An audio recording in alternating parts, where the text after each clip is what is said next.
Listen, what I'm about to tell you happened on Halloween night 2 years ago, and I swear on everything I hold sacred, every single word of this is true.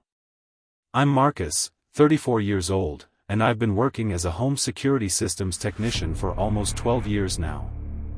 I've seen a lot of weird things in people's houses, but nothing could have prepared me for what I encountered that October 31st. Before we dive into this nightmare, do me a favor, hit that subscribe button and turn on notifications, because the stories I share here will make you question everything you thought you knew about the world we live in. Trust me, you won't want to miss what's coming. Let me paint you the picture. I work for Secure Home Solutions, a mid-sized security company operating out of Portland, Oregon. We handle installations, repairs, and emergency calls for home security systems. Usually, Halloween is one of our quietest nights. Most people are out trick-or-treating or at parties, so service calls are rare. That's why when my supervisor, Daniel, called me at 8:47 p.m. asking if I could take an emergency service call, I was surprised but not concerned. "Marcus, I know it's Halloween and you probably have plans," Daniel said, his voice crackling through my phone speaker. "But we've got a priority one call from an elderly woman in the Hawthorne district. Her entire security system went haywire about an hour ago. She's terrified, says she's hearing things. Can you handle it?" I looked at my apartment, decorated with half-hearted Halloween decorations I'd put up more out of habit than enthusiasm.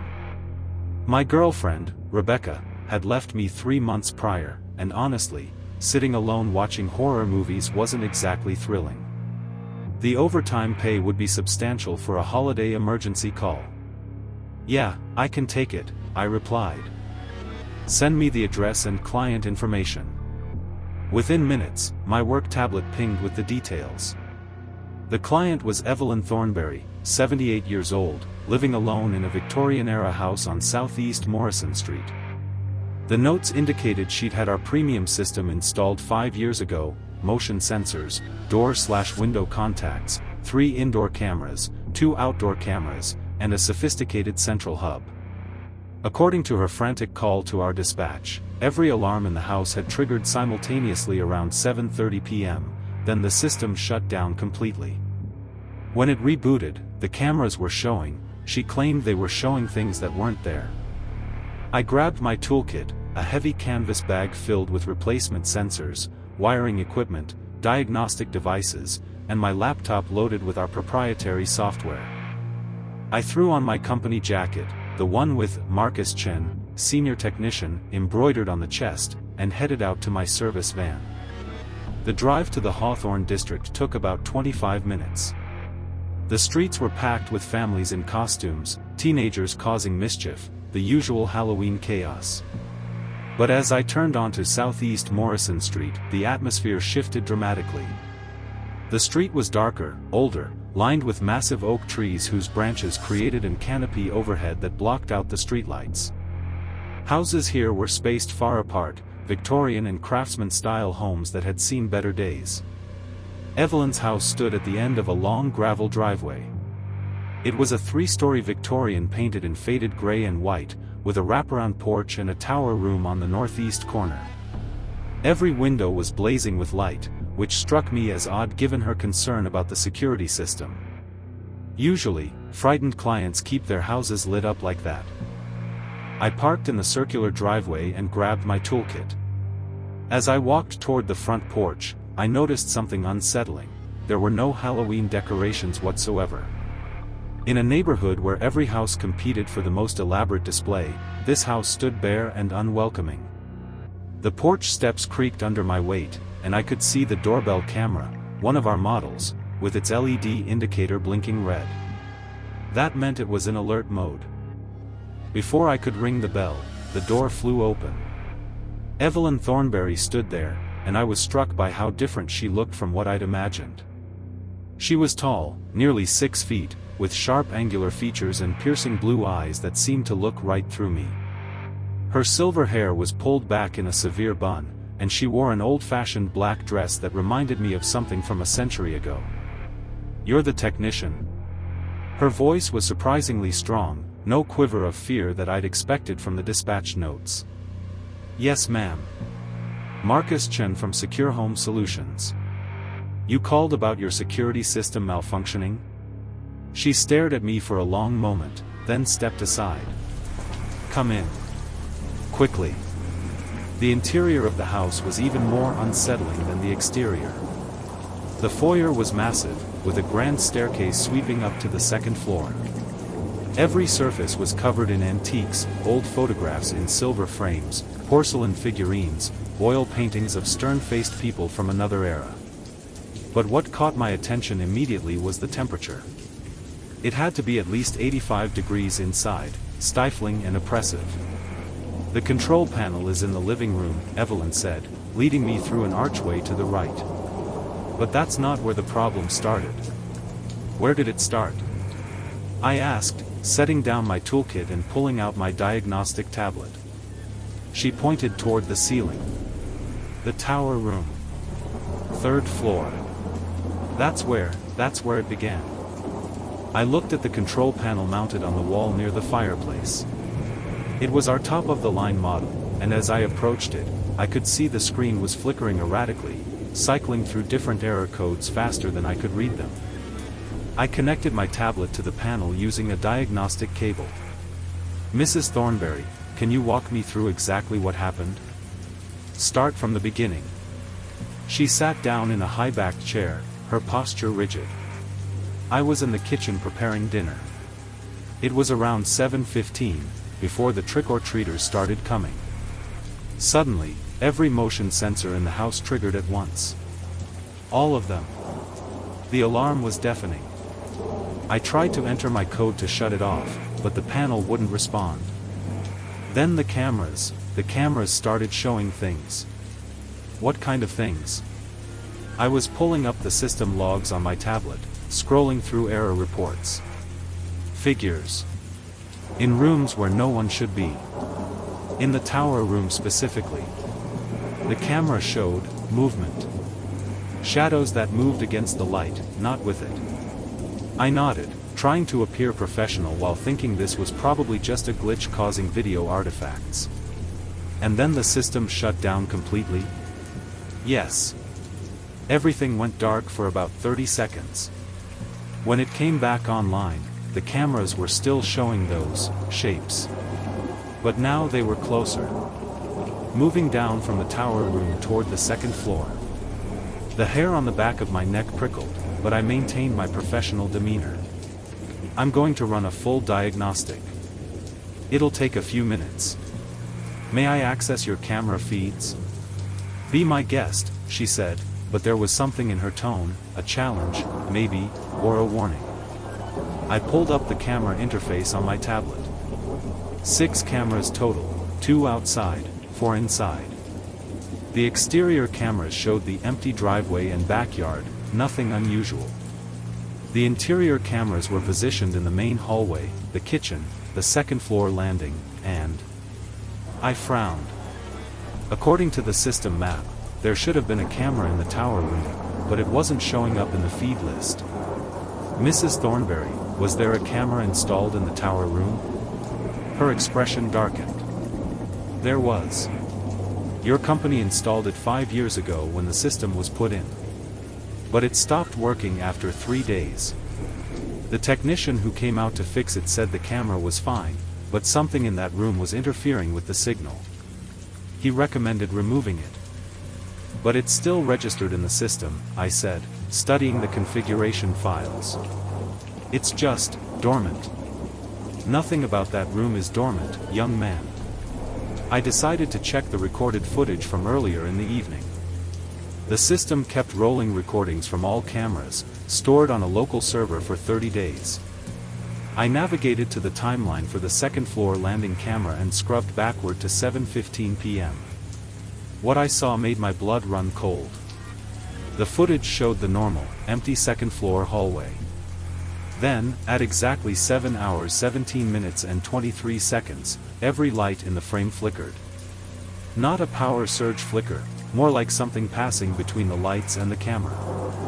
A second later, a shadow appeared at the far end of the hallway, near the door to what I assumed was the tower room access.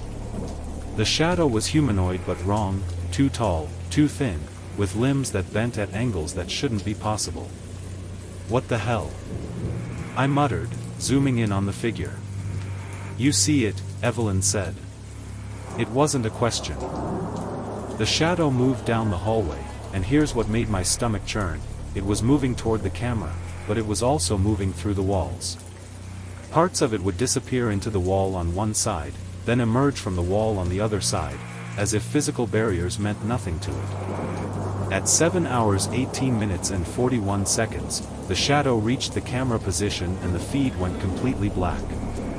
Not static, not a no signal message, just pure, absolute blackness. Then, at 7 hours 19 minutes and 3 seconds, the alarm system triggered, every sensor going off simultaneously. I played the footage from the other cameras. The exact same thing happened on each one. Shadow appears, moves impossibly through the space, reaches the camera, blackout, then system-wide alarm. This has to be a malfunction, I said, but my voice lacked conviction. Some kind of video corruption or... It's not a malfunction, Evelyn interrupted. That room has been cursed since 1952. Since the incident. What incident? She stood up and walked to the mantel above the fireplace, picking up an old photograph in a tarnished silver frame. She handed it to me. The photo showed a man in his 30s, handsome with dark hair and a mustache, standing next to a woman in a white dress. They stood in front of this very house. My husband, Thomas, and myself. That was taken in 1950, 2 years after we bought this house. Thomas was an engineer, brilliant man. In 1951, he converted the tower room into his personal workshop. He was working on something secret, something he said would change everything. He wouldn't tell me what it was.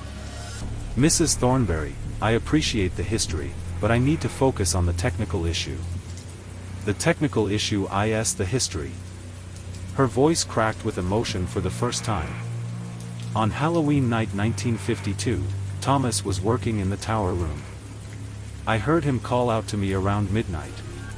When I went upstairs, I found the door to the tower room open, but Thomas was gone. Simply vanished. The police searched for months. They found his tools, his papers, his coat still hanging on the chair. But no Thomas. And you think? I know. Something in that room took him. And every Halloween since then, around the same time, I feel it becoming active again. That's why I had the security system installed. I thought if I could see it, capture it on camera, maybe I could understand what happened to my husband. I looked at the clock on my tablet. 9:47 p.m. We were approaching the anniversary hour of her husband's disappearance. Mrs. Thornberry, I think we should call the police. And tell them what? That my security cameras caught a ghost? That my husband disappeared 70 years ago and might be haunting the tower room? They'll think I'm senile. She had a point. I made a decision that I would regret for the rest of my life. I need to check the tower room. If there's a wiring issue or something interfering with the system, that's where it'll be. Don't, she said simply. Whatever's in that room, it's not something you can fix with your tools. But I was already packing up my tablet, my technician's pride overriding my instincts. I'd been doing this job for 12 years. I'd seen rats chew through wiring, seen lightning strikes fry entire systems, seen moisture damage cause all kinds of bizarre behavior. There was always a rational explanation. I'll just take a quick look. Where's the access door? Reluctantly, she led me upstairs. The second floor was even more cluttered with antiques than the first. Photographs lined the walls, generations of people staring out from black and white prints, their eyes seeming to follow me as I passed. At the end of the hallway was a narrow door, painted black unlike the white doors to the bedrooms. That's the tower room access, Evelyn said, stopping at the base of the stairs. There's a spiral staircase inside. The room is at the top. I opened the door, and immediately the temperature dropped. It was like opening a freezer. My breath misted in the air. The staircase was indeed a tight spiral, wrought iron, leading up into darkness. The light switch is at the top, Evelyn called up. Marcus, please be careful. I pulled out my flashlight and started climbing. The steps rang metallically under my feet, each step echoing in the confined space. The walls were bare stone, and as I climbed, I could see scratch marks gouged into the rock, dozens of them, as if someone or something had been desperately clawing at the walls. I reached the top and found the light switch. I flipped it, and a single bare bulb illuminated the tower room. Jesus Christ!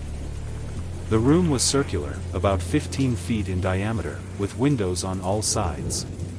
But it was what was in the room that made my chest tighten with fear. Every surface, the walls, the floor, the ceiling, was covered in writings. Not random graffiti, but precise mathematical equations and scientific notations, written in what looked like dried black ink. Or dried blood. In the center of the room stood a desk, and on that desk was an old leather journal. Next to it was our security camera, the one that had supposedly stopped working. I approached slowly, my footsteps echoing on the wooden floor. The camera's LED indicator was blinking green. It was active. I connected my tablet to the camera's wireless signal. It took a moment, but then the feed came through. The camera was recording, but the feed showed something impossible. On my tablet screen, I could see myself standing in the tower room, but there was someone else in the frame. A figure stood behind me, tall and thin, with those same impossible angles I'd seen in the hallway footage. I spun around. The room was empty. I looked back at my tablet. On the screen, the figure was closer to me now. Reaching toward my shoulder. That's when I felt it, a cold pressure on my left shoulder, like a hand made of ice. I dropped the tablet and bolted for the stairs. Behind me, I heard a voice, thin and distant, like someone speaking through a long tunnel. Tell her. I couldn't stop it. I practically fell down the spiral staircase, bursting out into the second-floor hallway. Evelyn stood there, her face pale. You felt it, she said. You felt Thomas. I was shaking, my heart hammering in my chest. We need to leave. Right now. This isn't a technical problem. This is. That's when every light in the house went out simultaneously. In the darkness, I heard footsteps above us, in the tower room. Slow, methodical footsteps, pacing back and forth. Evelyn grabbed my arm, her grip surprisingly strong. It's midnight. Halloween midnight. This is when it's strongest. We stood in the darkness, listening to those impossible footsteps. Then, the security system's voice alert activated, speaking through every speaker in the house. Motion detected, tower room. Motion detected, second floor hallway. Motion detected, staircase.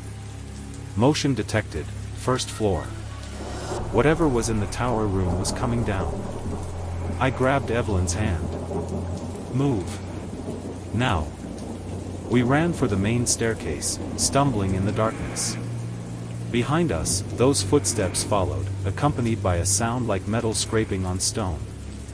We reached the first floor and sprinted for the front door.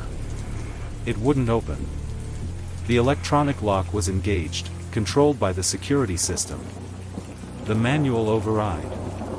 Evelyn shouted. Under the control panel. I ran to the living room, fumbling for my flashlight. The control panel screen was lit up, but instead of showing normal system information, it displayed a message in text. Experiment incomplete. Subject required. Initiate transfer protocol. What the hell does that mean? I asked. Thomas's project, Evelyn whispered. He was working on dimensional transit. He thought he could create a doorway to another place. But something went wrong.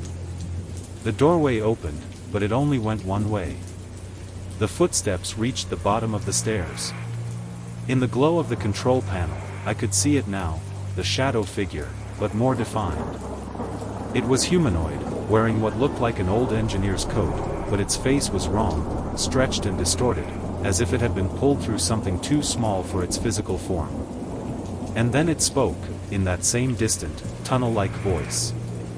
70 years. 70 years trapped in the between space. Anniversary night. The doorway opens both ways. Finally I can come home. Evelyn took a step forward. Thomas? Is that really you? The figure moved closer, and in the dim light, I could see its eyes, human eyes, filled with pain and desperation. Evelyn. My love. But I can't come through completely. Not without an exchange. Someone must take my place. The mathematics demands equilibrium. No, I said, backing toward the door. No way. I'm not dying for this. Thomas's distorted form turned toward me. Not dying. Transferring. And only for this night. By dawn, the doorway closes again. You would return. Just as I would remain. Please. I just want 1 hour. 1 hour to hold my wife again after 70 years of nightmare. I looked at Evelyn. Tears streamed down her face. She was nodding. Marcus, you don't have to, she said. But Thomas, he's been suffering all this time. Trapped in a place that isn't real, isn't alive, just existing. 1 hour. Let him have 1 hour. What would you do? I'm serious, stop and think about it. Would you trade places with a man trapped for 7 decades in some hellish dimensional prison, just to give him 1 hour of peace? I thought about Rebecca, how she'd left because I'd become too absorbed in my work, too distant. I thought about all the nights I'd spent alone in my apartment, going through the motions of living without really experiencing anything. And I thought about this man, this engineer who'd been trying to advance human knowledge and had paid the ultimate price. What do I have to do? Thomas's form seemed to solidify slightly, becoming more human. Stand in the tower room. At the center point. When midnight chimes, real midnight, 12 o'clock, the exchange will occur. You'll feel pulled, like you're falling. Don't resist. The doorway will accept you, and I'll be released. At 1 a.m., the process reverses automatically. Against every instinct screaming in my head, I climbed back up the stairs. Back up that spiral staircase. Back into the tower room. The equations on the walls were glowing now, with a faint phosphorescent light. I stood at the center point, marked by a worn circle in the floorboards. Thomas's form followed me up, with Evelyn behind him. Thank you, Thomas said, his voice becoming clearer, more human. You don't know what this means. I checked my watch. 11:58 p.m. What will it feel like? The between space? Cold, Thomas replied. And empty. There's no sensation there, no time, no physical form. Just consciousness, floating. You won't even realize you're there until you return. 11:59. Marcus, Evelyn said, touching my arm. You're a good man. Thomas and I won't forget this. The church bells from somewhere in the neighborhood began to chime. Midnight. On the first chime, I felt it, a pulling sensation, like gravity had suddenly tripled. My vision began to blur, the tower room stretching and distorting. Second chime. Thomas's form was solidifying, becoming more real, more physical. He was smiling. Third chime. I couldn't feel my legs. The room was inverting, turning inside out. Fourth chime. Darkness. Complete, absolute darkness. No sound. No sensation. Just nothing. I don't know how long I floated in that nothing space. Time didn't exist there. I couldn't feel my body, couldn't think clearly, couldn't even panic. I just was. And then, like being yanked back to reality through a too small opening, I slammed back into my body. I was lying on the floor of the tower room, gasping for air, my body shaking violently. Every nerve ending screamed. I felt like I'd been torn apart and reassembled. I looked at my watch. 1:03 a.m. The tower room was empty. No Thomas. No equations glowing on the walls. The security camera's LED was dark. I stumbled down the stairs, my legs barely supporting me. Downstairs, I found Evelyn sitting on the couch in the living room. She looked younger somehow, more peaceful than before. "He's gone," she said quietly. "When you returned, he faded away. But he got his hour. We talked. We held each other. He told me he loved me, that he was sorry, that I should have lived my life instead of waiting for him. And then, at 1 o'clock, he just dissolved. Like mist in the morning sun. I'm sorry," I said, not knowing what else to say. She smiled. "Don't be. He's finally free. He's not trapped in that horrible place anymore. He's moved on. And now I can too." I packed up my tools in silence. The security system was functioning perfectly now, all error codes cleared, all cameras operational. Even the tower room camera showed up in the feed list, displaying a perfectly normal, empty room with equations still written on the walls but no longer glowing. As I was leaving, Evelyn handed me an envelope. "Your payment. Plus a bonus for exceptional service." I wanted to refuse, but something in her expression told me that accepting it was important to her.